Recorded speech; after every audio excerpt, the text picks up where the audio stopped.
प्रिय छात्रों, जोहार, नमस्कार।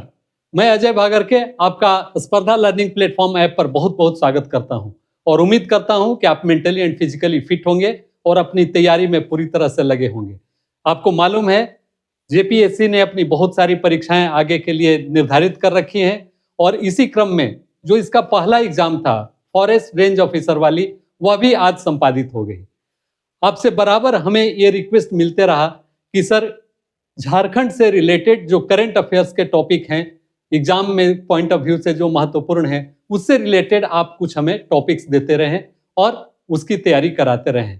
तो हमने डिसीजन लिया कि क्यों नहीं प्रत्येक सप्ताह आपको उस सप्ताह की जितनी भी महत्वपूर्ण चीजें हुई हैं उसके बारे में दिया जाए।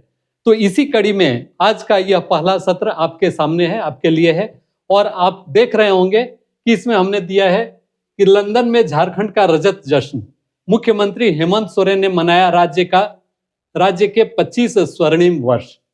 आपको मालूम है कि अभी कुछ ही दिन पहले 19 से 22 तारीख तक दावोस में मुख्यमंत्री ने शिरकत की, साथ में उनकी पत्नी कल्पना सोरेन भी थी और काफी फ्रूटफुल वह मीटिंग रही। इसके बाद अगले चरण में इनका लंदन का दौरा था और इन्होंने किया और लंदन में इन्होंने मनाया 25वां, आज 25 साल पूरे होने के बाद झारखंड के 25वां रजत जयंती समारोह वहां पर आयोजित किया गया। तो स्वाभाविक है कि इससे रिलेटेड आज का यह डिस्कशन होगा। साथ ही साथ दूसरा, जो Jharkhand coaching centres control and regulation act हाल ही में कैबिनेट ने जिसे मंजूरी दी झारखंड में, उसके बारे में भी हम जानेंगे, क्योंकि आपको पता है कि हाल ही में दो बड़ी बड़ी घटनाएं देश में घटित हुई हैं और खासकर जो कोचिंग हब दिल्ली है, वहां एक राव एकेडमी में, राव कोचिंग सेंटर में, और दूसरा मुखर्जी नगर में। तो इन सारी चीजों के मद्देनजर निश्चित रूप से सरकार का यह सराहनीय पहल है कि इस दिशा में उसने कुछ सोचा और इस पर नियम बनाया। तो चलिए अब देर न करते हुए हम जानने की कोशिश करें कि अभी क्या हुआ। झारखंड @ 25 साल पुराना हमारा झारखंड राज्य हो गया और इस अवसर पर यहाँ पर तो जितने समारोह कार्यक्रम हुए ही, साथ ही साथ मुख्यमंत्री ने दावोस से दूसरे चरण में, अपने जर्नी के दूसरे चरण में यूके में एक भव्य समारोह आयोजित किया लंदन में, और उसमें आप देखें कि क्या क्या हुई और क्या क्या बातें की गई। तो इसमें ये इसका क्लिपिंग है जो न्यूज़पेपर में छपा। और झारखंड में रजत जयंती, इसमें कुछ पॉइंट्स हैं जो कि बहुत महत्वपूर्ण है, वह आपको जानना चाहिए। और उसमें हेमंत सोरेन ने राज्य गठन के 25 वर्ष पूरे होने पर इसे किया। इसमें कौन कौन से लोग शामिल थे और क्यों किया गया, इसके बारे में आप देख रहे होंगे। यहाँ लिखा हुआ है 25 वर्षों की विकास यात्रा, संस्कृति और पहचान को अंतर्राष्ट्रीय मंच पर प्रस्तुत करना था। कार्यक्रम में झारखंड की समृद्ध जनजातीय संस्कृति, कला और साहित्य को भी प्रदर्शित किया गया। तो निश्चित रूप से इससे झारखंड को वैश्विक स्तर पर एक पहचान दिलाने में इस कदम से मदद मिलेगी। साथ ही साथ उन्होंने और भी इंटरेक्ट किया। आपको मालूम होगा एक बहुत बड़ी योजना झारखंड सरकार चला रही है और वह है मरांग गोम के पारदेशीय छात्रवृत्ति योजना। बहुत ही महत्वाकांक्षी सरकार की यह योजना है और इसमें इसने जो किया, इनफैक्ट प्रत्येक वर्ष 25 छात्रों का इसके तहत इसमें चयन किया जाता है और वैसे चयनित छात्र जो शेड्यूल कास्ट, शेड्यूल ट्राइब, अल्पसंख्यक और ओबीसी कैटेगरी से आते हैं, कुल 25 छात्रों का चयन करने के उपरांत विदेशों में, खासकर लंदन, यूके में इन्हें भेजा जाता है अध्ययन करने के लिए, जिसका पूरा खर्च सरकार वहन करती है। और वहां पर जो इनका एकेडमिक होता है, इनका जो पठन पाठन का कार्यक्रम होता है, उसके लिए शेवनिंग फ्रेमवर्क, जो यूके सरकार का, यूके गवर्नमेंट का एक फ्रेमवर्क है, जिसमें वैसे छात्रों, ये एक इनफैक्ट अंतर्राष्ट्रीय उनका छात्रवृत्ति योजना है, जिसमें वैसे छात्रों को वो ट्रेन करते हैं या उनके एजुकेशन का वो खर्च देते हैं जिनमें वैश्विक स्तर पर फ्यूचर में नेतृत्व करने की क्षमता उन्हें दिखती है और उन्हें उस तरीके से ट्रेन करके बनाने की कोशिश की जाती है, ताकि भविष्य में वो एक अच्छे और सफल नेता के रूप में उभर सकें और जिस क्षेत्र में भी रहें वहां का नेतृत्व दे सकें। तो इसमें वैसे छात्रों को भी इसमें रखा जाता है कि वे अपनी भूमिका भविष्य में राज्य के लिए, देश के लिए अपनी दे सके। तो इसमें आपको मालूम, जैसा कि अभी हमने कहा कि students studying in UK under Marang Gomke Jaipal Singh Munda scholarship scheme, और ये भी आपको बता दें कि इनफैक्ट ये 2021 का ये स्कॉलरशिप ये शुरू की गई थी मरांग गोमके जयपाल सिंह के नाम पर, क्योंकि जयपाल सिंह के बारे में आपको पता ही है कि वे हॉकी के बहुत बड़े खिलाड़ी थे। तो उन्हीं के नाम पर 2021 में शुरू की गई, और इसमें chief minister emphasized that education is the strongest tool for social transformation। बिल्कुल सही बात है, अगर शिक्षित कर दिया जाए लोगों को तो अधिकांश समस्याएं अपने आप सॉल्व हो जाती हैं। तो इसलिए इस पर उन्होंने फोकस किया कि एजुकेशन को कैसे, हायर एजुकेशन और क्वालिटी एजुकेशन को इम्फेसाइज किया जाए और उसे बढ़ाया जाए। और साथ ही साथ उन्होंने शेविंग MGMS मरांग गोमके जयपाल सिंह मुंडा पारदेशीय scholarship collaboration as a scholarship collaboration as a crucial initiative enabling students from marginalised communities to access global education opportunity. वैश्विक शिक्षा प्राप्त करने के लिए जो शेविंग MGMS के साथ सहयोग की गई है, उसके फ्रेमवर्क के साथ ये पिछड़े वर्ग और SC ST के छात्रों को जो उसमें जोड़कर उन्हें इम्पार्ट की जा रही है एजुकेशन, ये काफ़ी इम्पोर्टेंट है और इन्होंने इसको काफ़ी एप्रिसिएट किया। वैसे छात्रों से मुलाकात भी की जो वहाँ पर पढ़ रहे हैं, बल्कि उन्हें प्रोत्साहन स्वरूप उन्हें पुरस्कार भी देने की दी। और इसमें global visibility of Jharkhand and India UK cooperation, ये मतलब झारखंड की वैश्विक पहचान, भारत यूके सहयोग, इस पर भी उन्होंने ये ध्यान दिया। उसके बारे में भी उन्होंने कहा कि सबके सहयोग से हमें झारखंड को आगे ले जाना है। तो स्वाभाविक है कि इसमें कौन कौन से लोग उसमें शामिल थे, तो वैसे छात्र जो वहाँ पर मरांग गोमके जयपाल सिंह मुंडा पारदेशी स्कॉलरशिप के तहत वहाँ अध्ययन कर रहे थे, साथ ही साथ जो झारखंड से जुड़े हुए लोग थे वहाँ पर वो किसी न किसी रूप में कार्य कर रहे थे, उद्योगपति थे या सर्विस पर्सन थे, तो उन लोगों ने भी इसमें शिरकत की और एक बड़े ही अच्छे और भव्य तरीके से झारखंड उत्सव को वहां सेलिब्रेट किया। झारखंड में निवेश, शैक्षणिक साझेदारी, अंतर्राष्ट्रीय सहयोग, इन सारे चीजों पर को स्थापित करने की उन्होंने भरपूर कोशिश की। तो ही stated that Jharkhand 25 is not just a celebration but a strategic effort to position Jharkhand globally through investment, academic partnerships and international collaborations. तो एक भरपूर और दमदार कोशिश हुई मुख्यमंत्री की लंदन में झारखंड एट 25, झारखंड का रजत जयंती सेलिब्रेशन करके। तो यह काफी इंपॉर्टेंट था, इसलिए मुझे लगा कि इसके बारे में चर्चा की जानी चाहिए। और साथ ही साथ जयपाल सिंह मुंडा पारदेशी स्कॉलरशिप के बारे में भी आपने जाना शॉर्ट में। अब आते हैं जो जिसके बारे में अभी हमने चर्चा की कि झारखंड कोचिंग संस्थान नियंत्रण, Jharkhand coaching institutions control and regulation act. कॉलेजों में पठन पाठन का जो परिदृश्य है उससे निश्चित रूप से झारखंड ही नहीं बल्कि देश का भी अधिकांश पेरेंट्स या बच्चे संतुष्ट नहीं हैं। कारण बहुत सारे हैं, उस पर डिस्कशन नहीं करते हुए जो भी गंभीर छात्र होते हैं और जिन्हें लगता है कि सरकारी सेवा में या अन्य जो पब्लिक अंडरटेकिंग्स हैं, बैंकिंग, रेलवे, SSC, इन सारे एग्जाम्स के थ्रू उन्हें अपने लिए एक अगर सम्मानजनक पद पाना है, पोस्ट लेना है, तो वो कुछ अतिरिक्त श्रम करते हैं अपने जनरल जो एकेडमिक डिग्री वाले जो कोर्सेज होते हैं उसके अलावा। और ये सारे बच्चे एक जगह किसी न किसी कोचिंग इंस्टीट्यूट से जुटकर पढ़ाई करने का कार्य करते हैं। अभी कुछ परिदृश्य बदल गया है आफ्टर कोविड, उसमें ऑनलाइन कोचिंग की भी भूमिका अब आ गई है, लेकिन फिर भी अभी ऑफलाइन कोचिंग की काफी अधिक भूमिका है। और अधिकांश छात्र छात्राएं जो भी अच्छे शैक्षणिक संस्थान विकसित हुए हैं इस फील्ड में, कोचिंग के क्षेत्र में, वहां पर जाकर वह क्लास करना और अपने को इनहेंस करना, अपने को उस परीक्षा के अनुरूप तैयार करना अपने को चाहते हैं। तो उसी कड़ी में कुछ घटनाएं विगत दिनों में घटी और छात्रों को कैसे उनके हिसाब से उनके लिए एक अच्छे और सुखद वातावरण में पठन पाठन का स्थल मुहैया हो, इस पर सरकार ने ध्यान दिया। क्योंकि अधिकांश कोचिंग संस्थान अपने केवल प्रॉफिट के बारे में ही सोचते थे, उनको यह नहीं ध्यान रहता था कि कैसे सेफ्टी को हम देखें।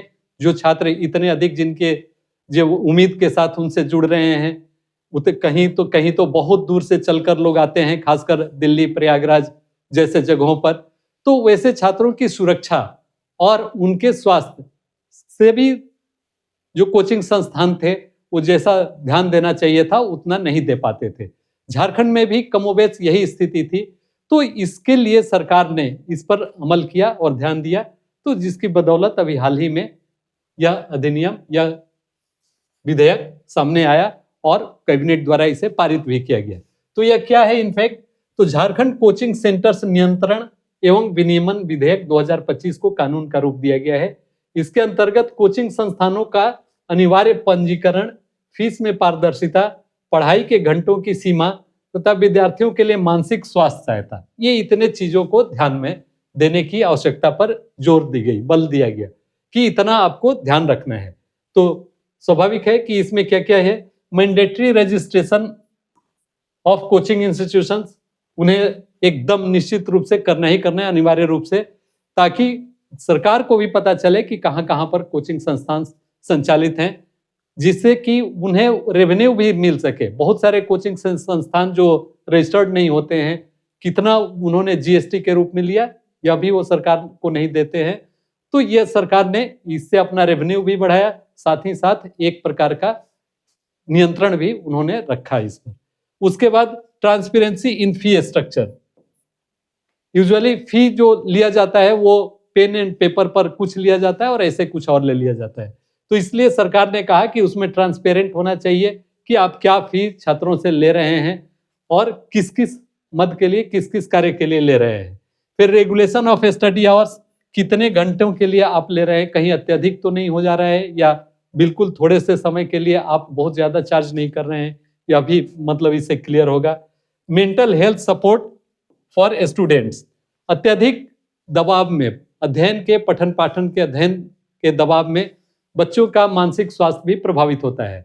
तो इस पर भी आपको देखने की जरूरत है कि विद्यार्थियों के लिए मानसिक स्वास्थ्य सहायता, इसके लिए आप काउंसलर वगैरह की व्यवस्था रखे हैं कि नहीं रखे हैं, या मेंटर वगैरह प्रॉपरिंग आप उन्हें मेंटर के थ्रू उन्हें दे रहे हैं कि नहीं। तो ये सारी चीजें थी जिसका उद्देश्य यही था। अब इसमें क्या क्या किया गया, रजिस्ट्रेशन रेगुलेटरी मैकेनिज्म क्या इसमें होगा, तो सभी कोचिंग संस्थानों का अनिवार्य डिजिटल पंजीकरण कराना होगा। प्रत्येक शाखा कैंपस का अलग अलग पंजीकरण आवश्यक होगा। अगर आपके पास एक से अधिक ब्रांच है, separate registration for each branch और कैंपस, तो उसके लिए अलग अलग, ये नहीं कि आप एक ही के थ्रू कर लिए तो दूसरे में क्या हो रहा है पता नहीं चलेगा, वहां की क्या स्थिति है, वहां की क्या व्यवस्था है, यह भी पता नहीं चल पाएगा। इसलिए आपको अलग अलग पंजीकरण अलग अलग ब्रांच के लिए करना होगा। और वही नहीं, खासकर monitoring bye district level committee headed by deputy commissioner, ये डीसी एक हाई लेवल कमिटी होगी जो जिला स्तरीय होगी, जो जिसके प्रेसिडेंट उपायुक्त होंगे, उनकी निगरानी में ये टाइम टू टाइम इसका मॉनिटरिंग और इसकी देखरेख की जाएगी।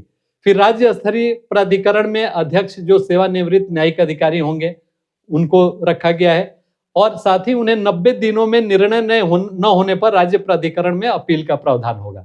अगर उपायुक्त के द्वारा कोई क्वेश्चन रेज किया जाता है या कोई इम्पोज किया जाता है कोई रूल रेगुलेशन और उससे आप सहमत नहीं हैं, तो 90 दिनों में आपको निर्णय नहीं लेने पर इनके द्वारा आपको राज्य प्राधिकरण पर स्टेट लेवल जो रेगुलेटरी बोर्ड ये है, अथॉरिटी है, उसमें आप अपील कर पाएंगे। अब यह भी बहुत इंपॉर्टेंट है, कभी कभी तो बहुत बार ऐसा होता है कि छात्र ठगे सा महसूस करते हैं। वे कोचिंग क्लासेज में एडमिशन तो ले लेते हैं, लेकिन जैसा क्लेम किया जाता है उसके अकॉर्डिंग उन्हें उसका रिटर्न नहीं मिल पाता। जो टीचर होते हैं वो काफ़ी नहीं होते हैं या बहुत समय ऐसा होता है कि कोर्स ही उनका कंप्लीट नहीं हो पाता। तो उस स्थिति में छात्र के क्या क्या अधिकार हो सकते हैं, students welfare, fees and mental health, इसके बारे में भी इसमें विस्तार से दिया गया है। और उसमें है कि 16 वर्ष से अधिक छात्रों के लिए CDID coaching education data ID ये आपको देना है 16 वर्ष से अधिक के छात्रों के लिए। CDID डाटा फॉर इतना। और फीस संरचना क्या है, आपका फी रिफंड नीति क्या है, अगर नहीं होगा पूर्ण पारदर्शिता के साथ शुरू में ही आपको रिटन फॉर्म में आपको देना है कि इसमें नहीं होगा। अगर आप नहीं कर पाते हैं तो आप क्या क्या लौटाएंगे फी या नहीं लौटाएंगे, क्या करेंगे। भ्रामक विज्ञापन ये भी बहुत इंपॉर्टेंट है। Ban on misleading advertisement, usually अच्छे अच्छे चेहरों को दिखाकर या एक ही सफल छात्र को पर कई इंस्टीट्यूट द्वारा दिखाकर ये लड़कों को प्रलोभित या छात्रों को प्रलोभित करने की कोशिश की जाती है कि आप हमारे यहाँ आओ तो उसके जैसा तुम भी सफल हो जाओगे, जो कि ये सही नहीं है। और इस तरह से भ्रामक और झूठे परिणाम दावों पर प्रतिबंध का भी है। प्रत्येक 1000 छात्रों पर एक मानसिक स्वास्थ्य काउंसलर अनिवार्य। यह एक अच्छा कदम है कि मैंडेटरी 1 मेंटल हेल्थ काउंसलर पर 1000 स्टूडेंट्स। स्वाभाविक है कि अगर 1000 छात्र आपके क्लास में पढ़ते हैं, आपके संस्थान में पढ़ते हैं, तो कुछ को मेंटल इश्यू हो सकता है, वो बहुत अधिक दबाव नहीं झेल पा रहे हों, तो उनके लिए काउंसलर की आपकी व्यवस्था करनी है। साथ ही छात्रों को निःशुल्क परामर्श, ये नहीं कि आपको काउंसलिंग के लिए भी आप उनसे पैसा लें।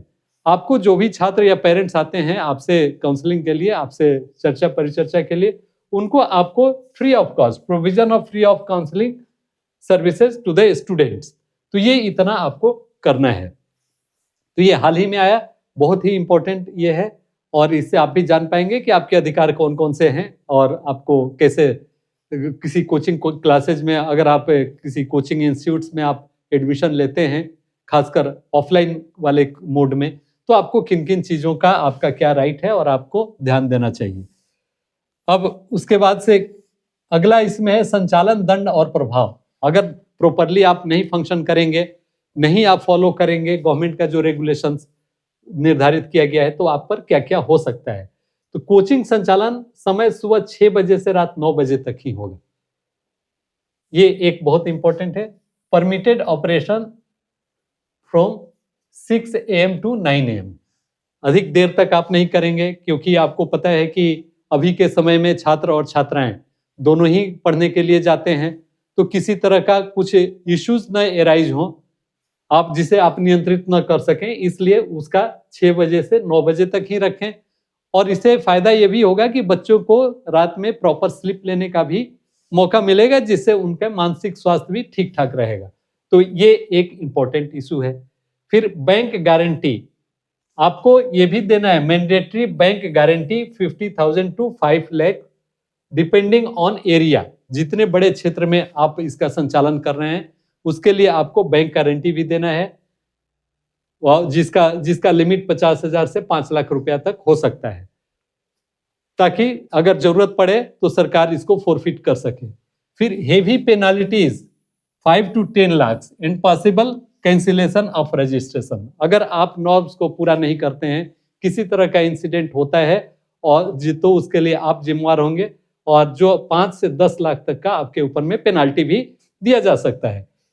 और उसके बाद ये जो सबसे अच्छी बात है कि कानून से छात्र सुरक्षा, गुणवत्ता नियंत्रण और संस्थागत जवाबदेही सुनिश्चित होगी।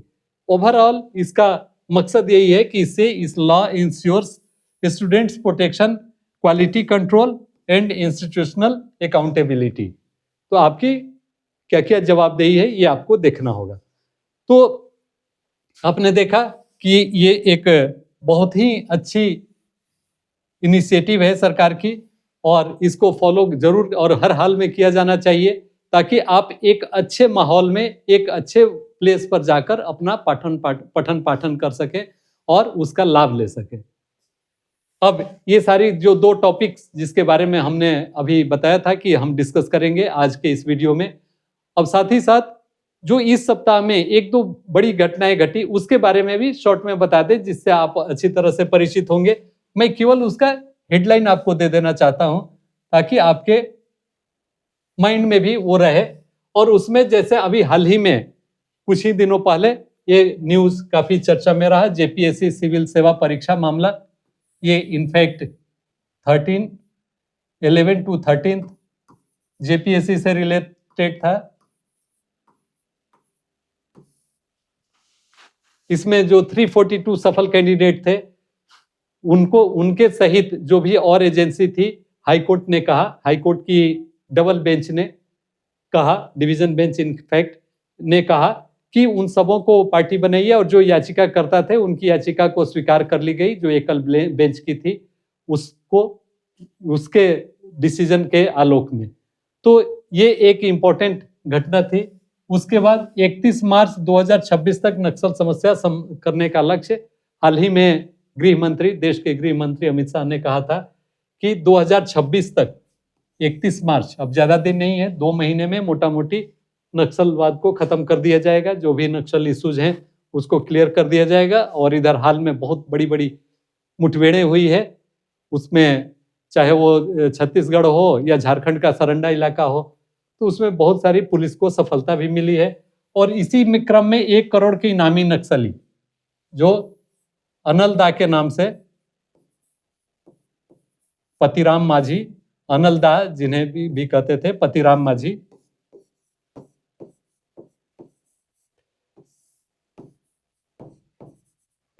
पतिराम माझी मारे गए। इनके साथ और भी 15-16 नक्सली मारे गए हैं।